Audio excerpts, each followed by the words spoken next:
আজকে আমি কাকবত শাক ভাজা করব চুমকি রান্নাঘরে। শাকগুলো আমি সব কেটে নেব ছোট ছোট করে।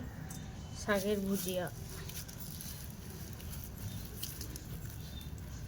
তেল দিয়ে দেবো,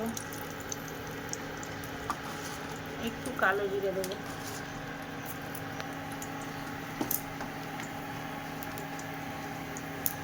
তারপর শাকটা দিয়ে শাকের উপরে 3টে কাঁচা লঙ্কা। শাকটা আমি ধুয়েই রেখেছি।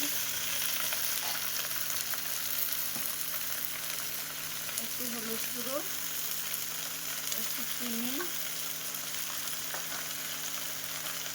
একটু লবণ।